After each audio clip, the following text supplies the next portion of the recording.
देखो HP police में जो टॉपिक मेंशन है वो है रैशनल नंबर एंड जो सेकंड टॉपिक है, क्योंकि ये साथ में चलते हैं इसलिए इनको हम साथ में करेंगे, फ्रैक्शन एंड डेसिमल।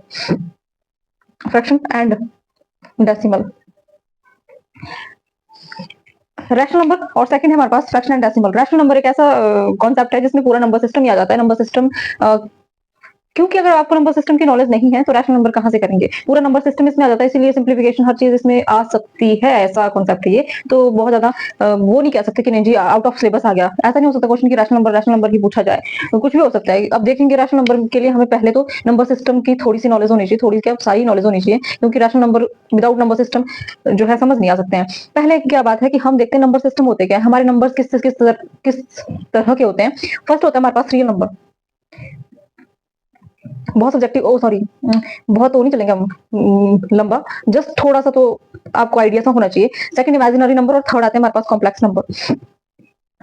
तो रियल नंबर क्या है, जिनको हम नंबर लाइंस पे ड्रॉ कर सकते हैं, इस तरह से नंबर लाइंस पे हम जिन्हें ड्रॉ कर सकते हैं उनको हम रियल नंबर बोलते हैं। इमेजिनरी नंबर क्या होते हैं, जिनको हम नंबर लाइंस पे ड्रॉ नहीं कर सकते हैं। ये कौन सी वैल्यूज होगी, ये सिर्फ आयोटा वाली वैल्यूज होती हैं, जिनको आगे फर्दर मैथ्स में जब स्टडी की जाती है तब देखा जाता है। माइनस अंडर रूट के अंदर वैसे तो देखो अंडर रूट 2 इसकी कुछ ना कुछ वैल्यूज होती हैं, क्या वैल्यू होती है, अंडर रूट 2 की वैल्यू क्या होती है 1.4, तो ये तो इसकी कुछ ना कुछ वैल्यू है, इसको नंबर लाइंस पे हम ड्रॉ कर सकते हैं। 1.4 को कहाँ पे देखेंगे हम, देखो 0, इसके बाद 1 2, तो 1 और 2 के बीच में ये वैल्यू लाई करती है अंडर रूट, यहाँ जैसे हम नंबर लाइंस पे ड्रॉ कर सकते हैं। बट माइनस अंडर रूट, जितनी भी माइनस में आएंगी अंडर रूट के अंदर वैल्यूज, वो सारी इमेजिनरी नंबर है, इनका रियल लाइफ एग्जिस्टेंस कुछ भी नहीं है। ये फर्दर आगे मैथ्स में स्टडी करने के लिए जो है कुछ कॉन्सेप्ट्स में आती है। और कॉम्प्लेक्स नंबर होता है जो रियल नंबर और इमेजिनरी नंबर को, सॉरी रियल नंबर और इमेजिनरी नंबर का कॉम्बिनेशन होता है। फॉर एग्जाम्पल ये इस तरह से है 3 और यहाँ पे 2 अयोटा लगा दिया इसके साथ, या फिर इस तरह से माइनस अंडर रूट प्लस 1, इस तरह की जो वैल्यू होगी वो हमें उनको हम कॉम्प्लेक्स नंबर बोलते हैं। हमारा लेना देना इन दोनों से है भी नहीं।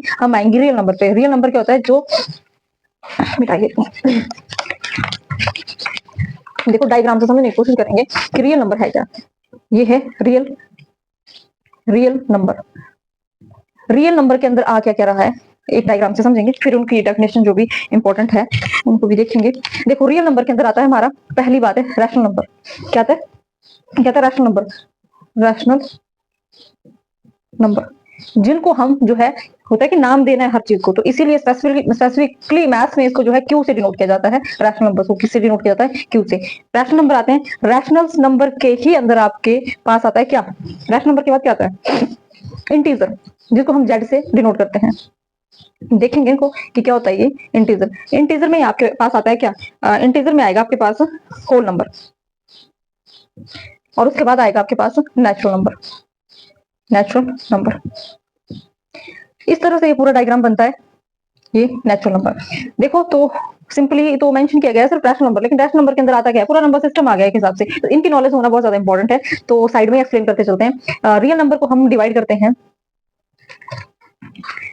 रियल नंबर शॉर्ट लिखने की कोशिश करेंगे ताकि टाइम बचे, है ना, तो आर एन से ही रिप्रेजेंट करेंगे। रियल नंबर को हम क्या करेंगे, हम डिवाइड करेंगे इनको फर्दर 2 कैटेगरी में। और हाँ यहाँ एक चीज तो हम भूल ही गए, इसी रियल नंबर में साइड में आता है हमारे पास इरेशनल नंबर, जिसको हम टी से डिनोट करते हैं, इरेशनल नंबर, अपरिमेय संख्या जिसको हिंदी में बोलते हैं इरेशनल नंबर।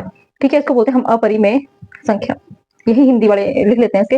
रैशनल नंबर को बोलते हैं परिमेय संख्या, इंटीजर को बोलते हैं पूर्णांक, होल को बोलते हैं पूर्ण संख्याएं, नेचुरल सबको पता है प्राकृतिक संख्याएं। आर एंड रियल नंबर को हम क्या करते हैं, डिवाइड करते हैं 2 में, किसमें, रैशनल नंबर, और second one is irrational number. Rational number में आता है हमारे पास फर्स्ट ऑफ ऑल क्या, इंटीजर। क्या आता है, इंटीजर। और इसी में आता है हमारा fraction and decimal,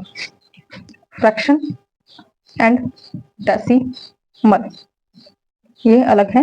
rational number में ही क्या आता है, इंटीजर आते हैं और फ्रैक्शन एंड डेसिमल आते हैं। इंटीजर क्या होते हैं, इंटीजर होते हैं नंबर लाइंस पे, हमने ये नंबर लाइन है यहाँ पर 0 मान के चलते हैं। हमेशा लेफ्ट राइट में अगर कंफ्यूजन होती है तो बायां दायां, हिंदी अगर मीडियम के लिए बायां और ये दायां, लेफ्ट के लिए ये एल बन रहा है तो ये लेफ्ट साइड है, और जो है दूसरे वाली राइट साइड है। तो 0 को हम कंसीडर जो सेंटर में कर रहे हैं तो इसके इस साइड को बोलेंगे हम लेफ्ट, और इसको बोलेंगे राइट।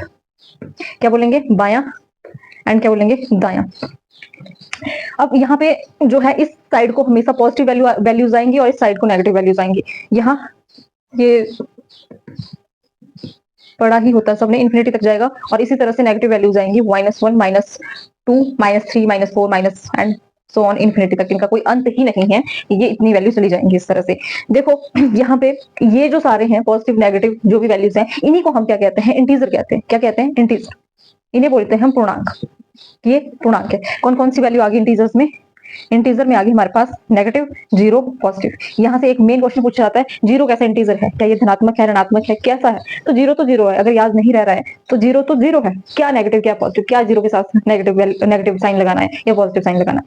तो यहाँ पे क्वेश्चन पूछा जाता है जीरो कैसा पूर्णांक है? तो ना तो ये धनात्मक है, ना इधर नेगेटिव नॉर पॉजिटिव। राइटिंग पे फोकस मत करना, फोकस करना सुनने पे थोड़ा सा, और क्या कहना चाह रहे हैं और क्या आप अंडरस्टैंड करेंगे, क्योंकि राइटिंग से मैटर नहीं है, जितना समझ आए वही ज्यादा बेनिफिट करेगा।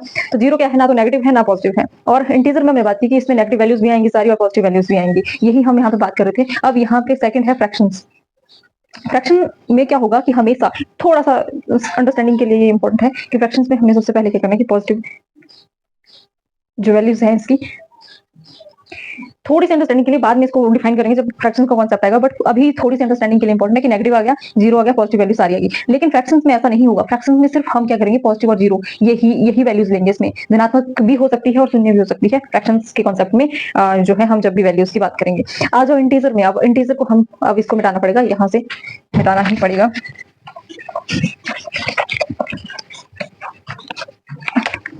शॉर्टकट मेथड के लिए हाथ ही ठीक है, डस्टर कौन उठाए। देखो हम कर रहे हैं हम कर रहे हैं रियल नंबर को एक्सप्लेन। क्या कर रहे हैं? रियल नंबर को एक्सप्लेन। जितनी बार बोला जाएगा, जितनी बार लिखा जाएगा वो इंपॉर्टेंट ही है, जितना याद हो जाए वो बेहतर है। रियल नंबर को एक्सप्लेन कर रहे थे, हम देख रहे थे कि यहाँ हमारे पास क्या है, रैशनल नंबर और second one is irrational number. हमने शुरुआत यहाँ से कर दी। वैसे रैशनल नंबर जिसको हम बोलते हैं अपरिमेय संख्या। अपरिमेय संख्या कौन सी होती है? देखो रैशनल नंबर वो नंबर होते हैं जिसको हम पी क्यू की फॉर्म में डिफाइन कर पाते हैं। यहाँ पे हमारे पास इतना सबने पढ़ा होता है, Q is not equal to zero. Q जो है जीरो के बराबर नहीं होता है। और ये जो पी और क्यू है ये बिलोंग करते हैं किसको? इंटीजर। किसको बिलोंग करते हैं? इंटीजर को। और रैशनल नंबर जिसको हम पी क्यू की फॉर्म में नहीं लिख सकते हैं, ऐसी कौन सी वैल्यूज होगी जो पी क्यू के रूप में नहीं लिखी जा सकती? अंडर रूट की जितनी वैल्यूज आ जाती है उनको हम पी क्यू की फॉर्म में लिखना हमारे लिए पॉसिबल नहीं होता है। जो स्क्वायर मतलब इनका जिनका परफेक्ट स्क्वायर निकल जाता है उनको तो हम कर सकते हैं, लेकिन जिनका स्क्वायर नहीं निकलेगा, याद रखिएगा इस चीज को भी, ऐसा नहीं हो कि अंडर रूट वाली वैल्यू स्क्वायर नहीं जिनका फाइंड आउट कर पाते हैं वही वैल्यूज जो है इसमें निकल जाती है। जैसे अब हम बोले अंडर रूट 4, तो अंडर रूट 4 को हम इरेशनल नंबर नहीं डालेंगे। क्यों नहीं डालेंगे? क्योंकि इसका स्क्वायर तो हमें पता है क्या आता है, 2। समझ में आई बात? लेकिन अंडर रूट 3 इसका तो नहीं है, इसलिए इसको जो है इसमें इरेशनल नंबर्स में लिखा जाता है, क्योंकि पी क्यू की फॉर्म में लिखना मुश्किल हो जाता है। इसलिए लिखना मुश्किल हो जाता है क्योंकि इनकी जो वैल्यूज आती हैं, अंडर रूट 3 की वैल्यू आई थिंक 1.7 के आसपास है, इस तरह से चलती जाती है, ना तो रिपीट होंगी और ना ही ये टर्मिनेट होगी, इनका एंडिंग पॉइंट भी नहीं होगा, इसलिए इनको पी क्यू की फॉर्म में डिनोट करना मुश्किल हो जाता है। ये सारी रैशनल नंबर है, इनसे हमें कोई मतलब नहीं है। रैशनल नंबर पे आ जाओ। रैशनल नंबर जो हम नंबर लाइंस पे ड्रॉ कर सकते हैं, देखो यहाँ से ये क्लियर हो जाएगा। हमने पहले ही बात की कि जीरो के जो लेफ्ट साइड को हम नेगेटिव इंटीजर नेगेटिव वैल्यूज को जो है रिप्रेजेंट करेंगे और जो है राइट साइड को हम पॉजिटिव वैल्यूज को रिप्रेजेंट करेंगे। देखो 1 2 3 4 5 6 7 इतना काफी है। आगे सो ऑन इन्फिनिटी तक ही जाएगा और इस तरफ -3 -4 and so on minus infinity तक। हमने क्या पढ़ा कि ये जो सारे हमने क्या पढ़ा, रैशनल नंबर्स में आता है इंटीजर और second one is fraction and decimal. Integer की जब हमने बात की तो हमने बोला कि नेगेटिव, जीरो और ये पॉजिटिव वैल्यू सारी इसमें आएंगी। देखो यहाँ पे जीरो, फिर से जीरो ना तो नेगेटिव है ना पॉजिटिव है, ये बात याद रहनी चाहिए, स्टेटमेंट में कई बार पूछ लेते हैं। और यहाँ देखो अब हमने क्या किया, इंटीजर तो हमने पढ़ लिया, इंटीजर के बाद जो है रैशनल नंबर में हमने क्या बात की कि इंटीजर में नेगेटिव भी आ गई, पॉजिटिव भी आ गई। अब देखो यहाँ से, अब ये भी इंटीजर्स में तो आ रही है सारी। ये क्या है? Natural number. नेचुरल नंबर का मतलब है जहां से हम नेचुरली काउंटिंग स्टार्ट करते हैं उनको नेचुरल नंबर बोलते हैं। ठीक है, जब इसमें जीरो ऐड कर दी जाती है तो इसको होल नंबर कहते हैं, पूर्ण संख्या, होल नंबर, ये नेचुरल नंबर। ठीक है, अब इसके आगे नेचुरल नंबर को ही डिफाइन किया जाता है आगे फर्दर किसमें? अब हम क्या करेंगे, नेचुरल नंबर को ही डिफाइन करते हैं किसमें? इवन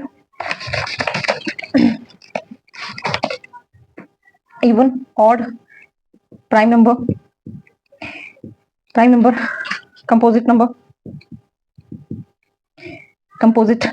और को प्राइम नंबर। को प्राइम नंबर इतना इंपॉर्टेंट नहीं है बट फिर भी थोड़ी नॉलेज होनी चाहिए किसको बोलते हैं। देखो even number of natural number को ही आगे फर्दर डिवाइड करते हैं, इवन और प्राइम एंड जो है कंपोजिट नंबर में। इनको हिंदी में बोलते हैं भाज्य संख्या। भाज्य, इसको बोला जाता है अभाज्य। ठीक है, बाकी इवन ऑड का पता है, सम और विषम। ठीक है, इवन नंबर कौन से होंगे? जो 2 से डिविजिबल होंगे, 2 से डिवाइड होंगे, 2 से डिवाइड होंगे। जो 2 से डिवाइड नहीं होंगे वो ऑड नंबर होंगे। जो 2 से डिवाइड हो जाएंगे इसको 2n की फॉर्म में लिखते हैं, 2n + 1 की फॉर्म में लिखते हैं। क्यों? इसीलिए कि n यहाँ पे बिलोंग करेगा किसको? नेचुरल नंबर को। हमेशा n जो है हम क्या कर रहे हैं? नेचुरल नंबर को ही डिवाइड करते हैं, इवन में, ऑड में, प्राइम नंबर में, जो है कंपोजिट नंबर में। देखो अब हम यहाँ पे इसको क्या कर रहे हैं? नेचुरल नंबर को रिप्रेजेंट कर रहा है। अब जब भी हमें इस फॉर्म में देखने को मिलेगा, कोई भी नेचुरल नंबर ले लो, यहाँ से हमने नेचुरल नंबर ले लिया 8, तो कितना आ गया? 16 आ गया। तो हमारे कहने का मतलब है जो भी इस फॉर्म में होगा हमेशा हमारे पास इवन नंबर हमारे प्राप्त होगा, और ये हमेशा डिविजिबल भी होगा किससे? 2 से। आ गया ना वही? ठीक है, यहाँ पे कोई भी नंबर ले लो। अभी अगर यहाँ पे हमारे पास इतना बड़ा डिजिट और आपसे सिंपल पूछा गया कि ये इवन है कि नहीं, हाँ जी 2, और ये एन नेचुरल नंबर है, कोई भी नेचुरल नंबर है, देन ये क्या होगा? एक इवन नंबर होगा। इतनी बात क्लियर हुई? इवन नंबर देखेंगे, अब 2 से डिविजिबल है, नेचुरल नंबर में चलेंगे। 1 है, नहीं है। 2 है, हाँ जी है। 3 है, नहीं है। 4 है, हाँ जी है। 5 है, नहीं है। 6 है, 8 है, 10 है, 12 है, इस तरह से सो ऑन। ये हमारे पास इवन नंबर आ जाते हैं, 2 4 6 8 10 12 सो ऑन। अब 2n + 1 क्या है? ऑड नंबर, जो 2 से डिविजिबल नहीं होंगे। देखेंगे सिंपल, ये भी इसी फॉर्म में है कि जब भी हम इस फॉर्म में लिखेंगे तो हमेशा हमें और नंबर प्राप्त होगा। फॉर एग्जांपल 2n + 1, यहाँ पे मान लीजिए मैंने नेचुरल नंबर लिया 3 + 1 कितना आ गया? 2 3 6, 6 + 1 is 7। हमेशा ये और नंबर ही हमें प्राप्त होगा। ठीक है, देखो यहाँ से कितना है? 1 डिविजिबल नहीं है, 1 3, फिर 5 नहीं है, फिर हमारे पास 7 नहीं है, फिर हमारे पास 9 भी 2 से डिविजिबल नहीं है, फिर हमारे पास 11 है जो भी 2 से डिविजिबल नहीं है। यहाँ पे मोस्ट इंपॉर्टेंट आता है प्राइम नंबर। प्राइम नंबर है क्या? प्राइम नंबर वो नंबर्स हैं जिनके सिर्फ 2 फैक्टर हैं। क्या है प्राइम नंबर? सबसे इंपॉर्टेंट है यहाँ पे प्राइम नंबर। प्राइम नंबर का कॉन्सेप्ट है कि सिर्फ ओनली आपके पास 2 फैक्टर होने चाहिए। 2 फैक्टर नहीं समझ में आ रहा है, देन हमारे पास क्या है कि एक तो इसका एक कॉमन फैक्टर होगा, और दूसरा जो है इटसेल्फ, जो भी नंबर है वो अपने आप से डिवाइड हो रहा है। जो भी नंबर है वो सिर्फ अपने आप से ही डिवाइड होता है, किसी और नंबर से डिवाइड नहीं हो सकता है। ऐसे नंबर को हम प्राइम नंबर कहते हैं, अभाज्य संख्या कहते हैं। अभाज्य मतलब विभाजित ही नहीं है किसी और से। एक कॉमन फैक्टर तो सभी में होता है, और इसीलिए देखेंगे हम यहाँ से नेक्स्ट नंबर एक है क्या?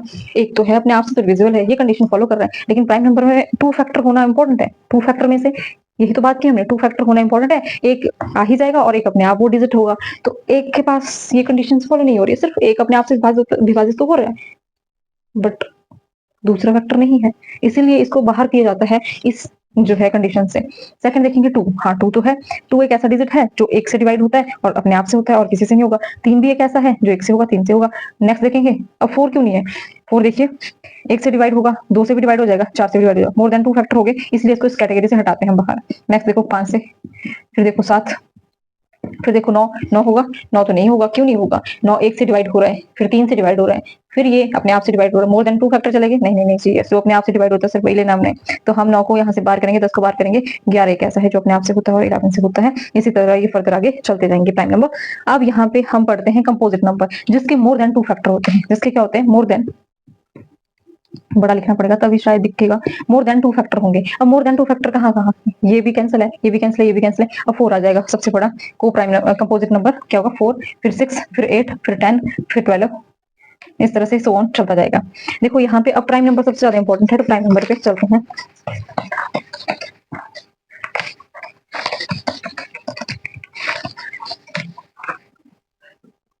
प्राइम नंबर, प्राइम नंबर कौन कौन से हैं हमने पढ़ा अभी? 2 3 5 7 11, फिर 13 है, फिर 15 नहीं है, सारा है। ठीक है, इस तरह से प्राइम नंबर चलेंगे। सबसे स्मॉलेस्ट प्राइम नंबर कौन से? Even, smallest even prime number, smallest even prime number. संख्या पूछी जाती है 1 से 50 के बीच में कितने हैं, 1 से 100 के बीच में कितने हैं, और जो है 1 से 50 के बीच में, 1 से 100 के बीच में। देखो यहाँ पे जो है हमने क्या रैशनल नंबर के बारे में बात की, जिसको हम पी क्यू की फॉर्म में लिख सकते हैं। हमने बात की पी क्यू, यहाँ पे इंटीजर है। अब इंटीजर हमने पीछे पढ़ लिए हैं, इसलिए बार बार कंफ्यूजन नहीं होनी चाहिए। नेगेटिव, जीरो, पॉजिटिव सारी वैल्यू जो है इंटीजर में जाती है। पी क्यू जो है बिलोंग करेंगे इंटीजर को, लेकिन Q is not equal to zero. Q यहाँ पे जीरो के बराबर नहीं होगा। अगर ये इस फॉर्म में होता है तो ये नॉट डिफाइंड होता है, हम इसको डिफाइन नहीं कर सकते। लेकिन 0/1 को हम कर सकते हैं, ये 0 के बराबर होता है। ठीक है, इसीलिए हम ये ले सकते हैं, लेकिन इस वैल्यूज को नहीं लिया जाता है पी क्यू की फॉर्म में। हम रिप्रेजेंट अगर जिस संख्या को कर सकते हैं उसको हम रैशनल नंबर कहते हैं।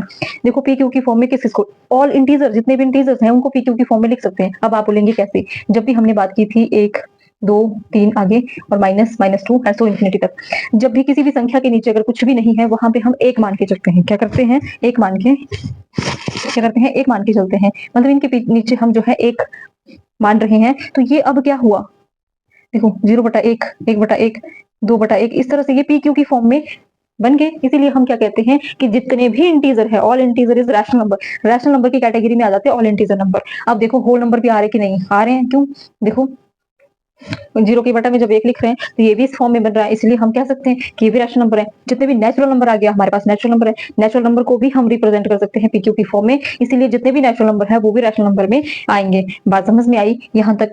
अब जो है, लेकिन ये है कि इंटीजर की फॉर्म में जब क्यू की बात आएगी तो क्यू हमेशा एक होगा। कुछ भी संख्या है, मान लीजिए 8 है, क्या ये रैशनल नंबर है, हाँ जी है, हम एक मान के चलते हैं, इसको पी क्यू की फॉर्म में हम लिख सकते हैं, ये सारे इंटीजर है। लेकिन क्या ये रैशनल नंबर है, तो नहीं, जिसको तो डिफाइंड ही नहीं कर सकते हम। क्यू हमेशा कभी भी रैशनल नंबर में क्यू को हम जो है 0 नहीं ले सकते, क्योंकि डिफाइंड ही नहीं होता है, इसलिए ये रैशनल नंबर नहीं है। बात समझ में आई। रैशनल नंबर क्या है, जिसको हम पी क्यू की फॉर्म में लिख सकते हैं, और क्यू यहाँ पे हमारे पास 0 नहीं होना चाहिए, क्योंकि डिवाइड, अगर किसी को ये कॉन्सेप्ट नहीं आता है ना कि क्यू नहीं होना चाहिए, ये जो है हम क्या बात करें, बांटने की बात कर रहे हैं कि छोटे में से कितना, भाग की बात कर रहे हैं, भाग देने की बात। इसका मतलब ये होता है कि हम नीचे वाली संख्या से ऊपर वाली संख्या को भाग देंगे, लेकिन कुछ है ही नहीं तो किससे भाग देंगे, किसको, ठीक है।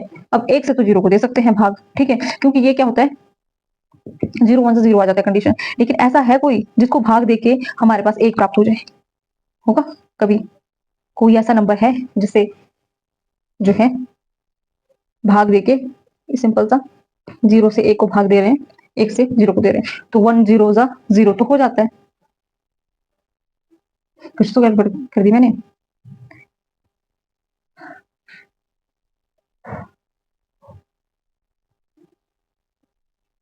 हाँ ठीक है, 1 0 जा क्या होगा, 0 हो जाता है। 1 1 जा क्या होता है 1, 1 2 जा क्या होता है 2। बट देखो यहाँ पे जब हम इसको फॉलो कर रहे हैं तो यहाँ पे अगर मैं 5 लिखूं तब भी 0 आएगा, है ना, 15 लिख दूं तब भी 0 आएगा, इतना लिख दूं तब भी 0 आएगा। ये कंडीशन ही फॉलो नहीं होती है, इसलिए इसको बोलते हैं नॉट डिफाइंड है, कोई एग्जैक्ट वैल्यू नहीं आ रही है इसकी कोई एक, तो इसीलिए इसको हम क्या कहते हैं कि ये नॉट डिफाइंड है, ये हम डिफाइन नहीं कर सकते। जब डिफाइन ही नहीं कर सकते तो पी क्यू की फॉर्म में भी नहीं लिख सकते, तो इसीलिए जो है ये जो है एक इरेशनल नंबर नहीं है, बट ये एक रैशनल नंबर है। इतनी बात समझ में आई। अब आओ यहाँ पे और क्वेश्चन जो बन सकता है वो है पाई। पाई की वैल्यू बड़ी वो है, अगर आपसे सिंपल पाई पूछा गया है तो ये एक इरेशनल नंबर है, इसको हम पी क्यू की फॉर्म में नहीं लिख सकते हैं। क्यों, क्योंकि जब पाई की वैल्यू जो आती है, जब पाई की बात कर रहे हैं स्पेसिफिकली 3.43 2 5 6 8 9 3 2 1 0 8 जो भी है, इस तरह से मैंने एग्जैक्ट वैल्यू यहीं तक लिखी है, उसके आगे मैंने ऐसे लिखा है ना, एग्जैक्ट वैल्यूज नहीं लिखी है मैंने सिर्फ समझाने के लिए लिख दिया है। यहाँ पे एंडिंग पॉइंट ही नहीं आएगा कभी भी। इस केसेस में क्या होता है, पाई की वैल्यू में ना तो ये संख्या रिपीट होगी और ना ही टर्मिनेट होगी, कोई एंडिंग पॉइंट इनका नहीं आएगा। और जब इनका एंडिंग पॉइंट ही नहीं आएगा, कैसे रिप्रेजेंट करते हैं हम पी क्यू की फॉर्म में, इसीलिए ये पी क्यू की फॉर्म में रिप्रेजेंट नहीं होते हैं। बट फर्दर मान लीजिए कोई ऐसी वैल्यूज होती 1 4 1 4 1 4 इस तरह से आती, तो इसको तो हम मैथ्स की फॉर्म में क्या करते हैं, बार लगा के, बार का मतलब ये कि बारंबार आ रही है ये चीज, है ना, अंडरस्टैंडिंग के लिए ये, और इसको हम जो है पी क्यू की फॉर्म में चेंज कर सकते हैं। कैसे, बार को हटाते हैं तो जो जो डिजिट है, जितने भी डिजिट पे बार लगा है उतने ही हम लाइन नीचे लिख देते हैं, तो ये तो हम पी क्यू की फॉर्म में रिप्रेजेंट कर सकते हैं कोई ऐसी संख्या है। लेकिन जो ना तो रिपीट होती है और ना ही टर्मिनेट होगी, तो उसको हम पी क्यू की फॉर्म में नहीं लिखेंगे। ये बात की जब पाई को पूछा जाएगा स्पेसिफिकली। लेकिन 22/7 को जब पूछा जाएगा कि 22/7 एक परिमेय संख्या है कि नहीं है, अब ये भी पाई की वैल्यू है लेकिन अप्रोक्सीमेट मान ली है हमने, इसीलिए जो है ये जो है इसमें आ जाती है, क्योंकि इसको हम पीक्यू की फॉर्म में रिप्रेजेंट करते हैं, लिखते हैं। ठीक है, यहां तक बात समझ आई। अब अंडर रूट, अब हमें सबसे पहले परिमेय संख्या जानने के लिए तो ये होना चाहिए पता कि अंडर रूट की वैल्यूज क्या है क्या नहीं है। ये हमें इसलिए पता होगा, इसलिए पूछेंगे हम इन्हें क्योंकि ये परिमेय संख्या है सारी। क्या है, परिमेय संख्या।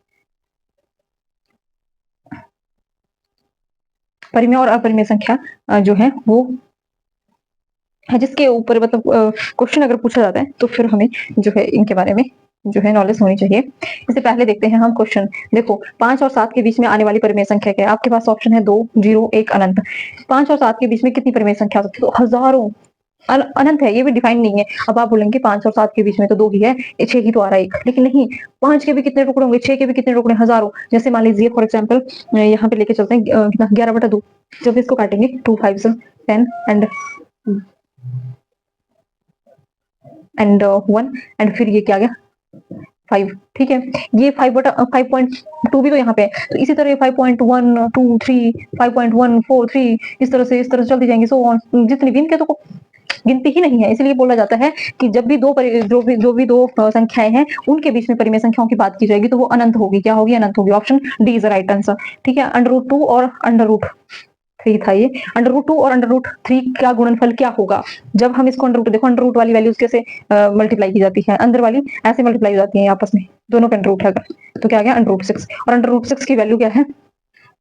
तो √6 की देखो, ये अंडर रूट की वैल्यूज लिख लेते हैं पहले। तो √1 की वैल्यू है एक 1.4 1.7, ये आ जाती है 2 2.2 में भी 2.2 2.4 2.6 2.8 एंड ये आ गया 3 का एंड 10 का हो गया 3.1 3.3, ठीक है। ये वैल्यूज लर्न करने का सबसे आसान तरीका, √1 की वैल्यू तो 1 ही होगी, √2 की वैल्यू 1.4 होगी। अब 1.4 में आगे वाला 3 जोड़ दो, 1 मतलब लास्ट के 4 में 1.7 हो गया। फिर √4 की जो है 2 है और इसमें अब डिफरेंस जो है 2 का चलेगा 8 तक। और फिर √9 की वैल्यू 3 है, 3 में 1 और फिर 3 ऐड करना है नेक्स्ट में 3.3। ये वैल्यूज आपको पता होनी चाहिए। तो देखो √6 क्या है 2.4, इस तरह से वैल्यू चलेगी। तो इसको भी हम